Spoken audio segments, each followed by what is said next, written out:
Look, I wasn't planning to make this video because when you talk about seed oils, you're stepping into a war zone. People get real defensive about their canola oil, but I'm doing this because you deserve the truth. Not just the scary clickbait version, but the real story, the controversy, the science, the context, and why doctors, including myself, don't always start the conversation here. So yes, we're going to talk about seed oils, why they're controversial, what they do inside your body, how they're made, why I tell my patients to avoid them, but also why I don't obsess about them. Let's dive in. Seed oils are everywhere, from your so-called heart-healthy margarine to the chips in your pantry. And depending on who you ask, they're either a miracle or a metabolic landmine. So what's the controversy? First, they're marketed as healthy. We were told for decades to replace butter and lard with vegetable oils. Second, the research is mixed. Some studies say they lower LDL cholesterol. Others say they oxidize easily, fuel inflammation, and promote disease. And thirdly, the low-carb and ancestral communities are sounding the alarm, big time. So who's right? Well, let's start by understanding what they're even talking about. Seed oils, or more accurately, chemically derived omega-6 oils, aren't processed from juicy olives or creamy avocados. They're extracted from industrial byproducts, soybeans, cotton seeds, corn, grape seeds. And the way they're made, let's just say it's not appetizing. Step 1, the seeds are clean and dehulled. Step 2, they're cooked at high heat around 248 degrees Fahrenheit. Step 3, they're pressed, but most of the oil won't come out. So here comes step 4, chemical extraction. Hexane, a neurotoxic solvent, is used to pull out the remaining oil. Step 5, degumming and neutralization. Acids or alkalis are added to strip away unwanted compounds. Step 6, bleaching. They use activated clay or carbon to remove color and more impurities. Step 7, deodorization.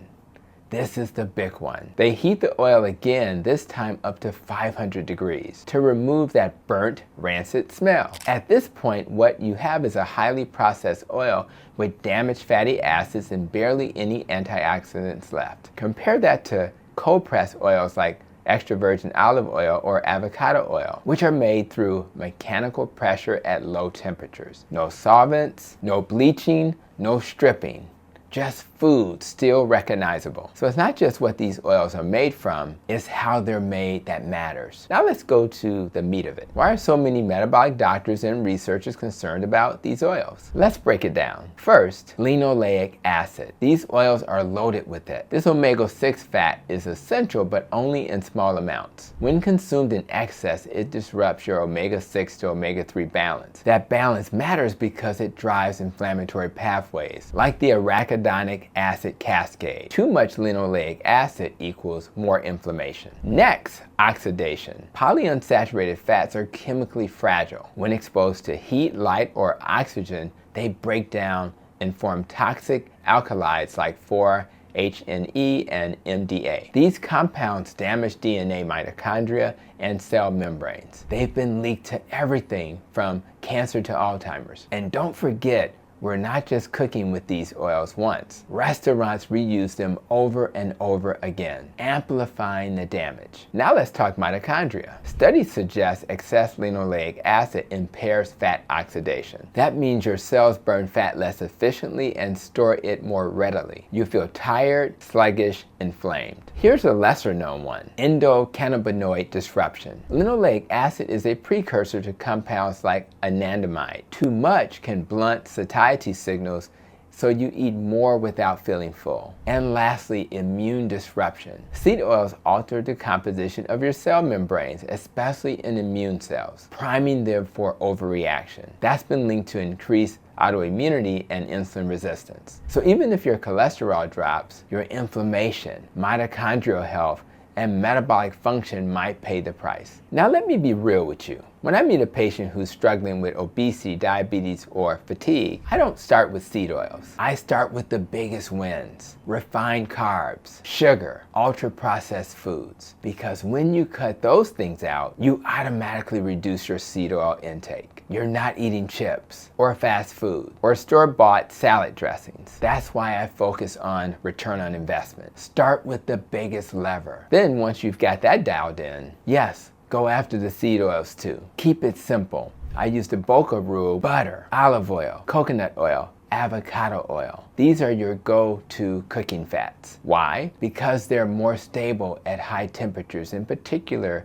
coconut oil and avocado oil. Use the others at lower temperatures. They're less inflammatory, they're closer to nature, and they've been used for generations, unlike the seed oils, which weren't introduced until the early 1900s. I don't demand perfection. If you eat out once a month, don't panic. I don't grill the waiter about oil during my rare indulgences. But if you eat out several times a week, that exposure adds up. In that case, try to choose restaurants that use better oils, or opt for grilled, not fried. And of course, skip the dressings. It's not about fear, it's about awareness. So why don't most doctors mention seed oils? There are 3 reasons. Number 1, we weren't taught this in med school. Nutrition is barely covered, and seed oils, not even on the radar. Number 2, the guidelines are still focused on LDL and saturated fat, not inflammation or oxidative stress. Number 3, it's controversial. And in medicine, controversy equals avoidance. But as a doctor focused on root cause healing,